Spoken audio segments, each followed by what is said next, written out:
시청자 여러분 안녕하십니까? 한 주간의 북한 관련 소식과 함께 주요 이슈를 분석해드리는 통일로 가는 길입니다. 지난주에 미국과 중국 양국 정부가 북한의 핵 프로그램 개발 관련 물자를 제공한 의혹을 받고 있는 중국 기업 랴오닝 홍샹 그룹에 대한 제재 조치에 착수했다는 소식을 전해드렸습니다. 미국 정부는 9월 26일 중국 정부의 반발에도 불구하고 랴오닝 홍샹 그룹의 핵심 자회사인 단둥 홍샹에 대한 초강력 제재에 착수했습니다. 북한 김정은 정권을 붕괴시킬 수 있는 가장 효과적인 수단으로 알려진 세컨더리 보이콧 방식의 제재, 즉 북한과 거래하는 제3국 기업 금융기관에 대한 제재에 본격적인 시동을 건 것으로 보입니다. 미국 재무부는 9월 26일 성명을 통해 랴오닝 홍샹그룹의 핵심 자회사인 단둥 홍샹실업발전과 최대 주주 마샤오옹 등 이 회사 수뇌부 중국인 4명을 제재 리스트에 공식 등재했다고 발표했습니다.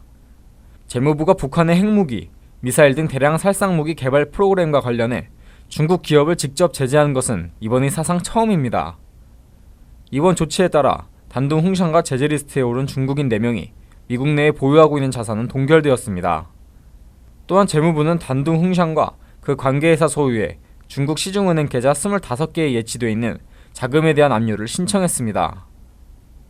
재무부는 이번 독자 제재의 근거에 대해 단둥 홍샹과 이들 중국인 4명이 유엔 안전보장이사회의 제재 대상인 북한 조선광서은행을 대리해 대량 살상무기의 확산 주체를 위한 금융 서비스를 제공했다고 설명했습니다. 이들 제재 대상 기업과 개인이 조선광서은행을 위한 거래를 성사시키고자 위장기업과 금융거래 대행업자, 무역 대리인 등으로 구성된 불법 연계망을 만들어서 제재에 따른 감시망을 피해왔다는 것입니다. 조선광서은행은 지난 3월 유엔 안보리가 채택한 대북제재 결의 2270호를 통해 북한의 핵개발과 관련된 기관으로 지정됨으로써 제재 대상이 되었습니다. 재무부는 2009년 조선광서은행에 독자 제재를 가했던 적이 있습니다. 재무부 관계자는 조선광서은행이 유엔 안보리 대북제재 결의 17185에도 적용된다고 덧붙였습니다. 이와 함께 미국 법무부도 같은 날 별도의 성명을 통해 단둥 홍샹 실업발전과 제재 대상 중국인 4명을 국제비상경제권법 위반과 미국 상대 사기, 그리고 금융기관들을 활용한 돈 세탁 모의 혐의로 지난 8월 3일 형사 기소했다고 공식 발표했습니다. 1997년 발효된 국제비상경제권법에는 미국의 안보에 위협이 될 수 있는 특정 국가, 회사, 개인 등에 대한 제재와 제재 유지 및 해제 등에 관한 내용이 담겨 있습니다.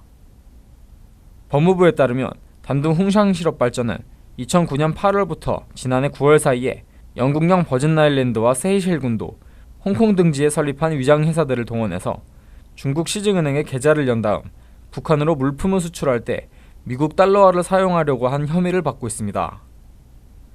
이와 관련해서 법무부는 단둥 홍샹 실업발전이 대북 거래 과정에서 제재 대상인 조선광서은행에게서 금융지원 또는 지불 보증을 받았으면서도 조선광서은행의 존재를 숨기기 위해 위장회사를 동원한 것으로 보인다고 설명했습니다.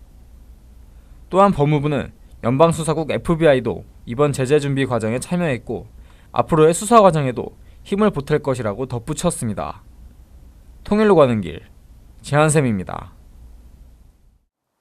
자유아시아 방송은 9월 26일 자체 입수한 법무부 소속 문건에서 법무부가 처벌과 자금 몰수를 추진하는 대상은 단둥 홍샹 실업발전과 위장회사 등 5개 사업체에 중국 내 12개 은행 25개 계좌에 입금된 자금이라고 보도했습니다.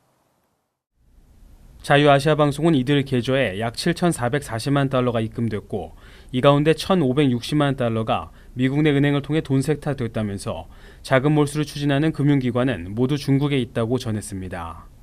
중국 내 은행들은 중국농업은행, 상하이푸둥개발은행, 단둥은행, 중국건축은행, 광둥개발은행 등 12개이며 미국 내 은행 2개는 뉴저지주 스탠다드 차타드 은행과 도이체방크가 돈 세탁 연관은행으로 지목을 받고 있다고 자유아시아 방송은 보도했습니다.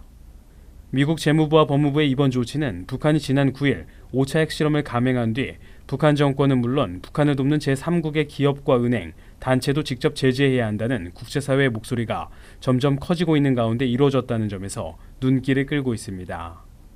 중국에선 최근 랴오닝 홍샹그룹의 주요 자회사는 물론 단둥 지역에서 활동하던 다른 무역회사들의 대표들이 중대경제범죄 혐의로 당국에 체포돼 조사 중인 것으로 알려져 왔습니다.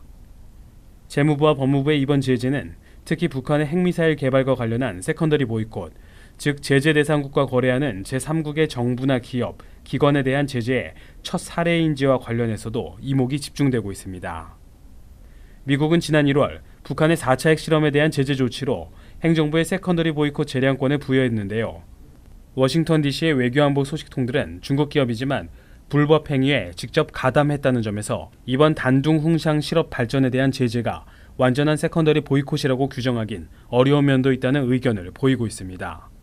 그렇지만 북한의 핵미사일 개발을 지원한다면 국적을 불문하고 추적해 차단하겠다는 미국 정부의 의지가 담겼다는 점과 중국 당국의 대북 제재 동참 의지가 어느 정도 반영되었다는 점에서 이번 제재는 세컨더리 보이콧으로 규정될 수 있는지와는 무관하게 대북 제재 강화를 위한 중요한 신호가 될 수 있을 것으로 보입니다. 애덤 수빈 재무부 테러 금융정보 담당 차관 대행은 이번 제재가 북한의 대량 살상무기 확산을 도왔던 핵심 불법 거래망을 폭로했다는 점에서 의미가 있다며 미국 금융제도가 악용되는 일을 막고 북한의 대량 살상무기 확산을 위한 거래망에 압박을 가하기 위해 재무부는 강경하게 대처할 것이라고 강조했습니다. 레슬리 콜드웰 미 법무부 형사 담당 차관은 제재 대상들이 북한의 핵개발에 대해 부과된 국제사회의 제재를 어겼다고 적시하면서 금융제재 회피를 시도하는 이들에겐 법의 심판이 따른 것이라고 경고했습니다. 통일로 가는 길, 이보현입니다. 우먼 크로스 DMZ는 오랫동안 북한 정권을 맹목적으로 옹호해왔던 친북 인사들이 반전해 페미니스트 운동 분야의 여성 유명인들을 끌어들여 만든 단체입니다.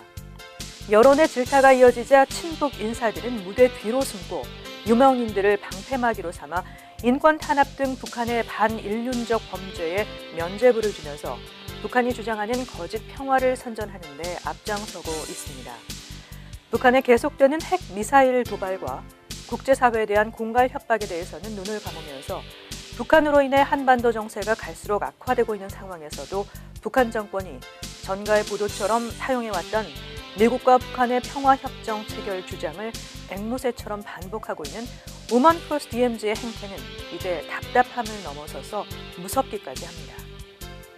한반도의 진정한 평화를 바라는 좋은 의도로 이 단체의 행사에 참여했던 노벨 평화상 수상자 등 유명인들의 순수한 마음이 더 이상 북한 정권의 선전 도구로 악용되는 일이 없었으면 좋겠습니다.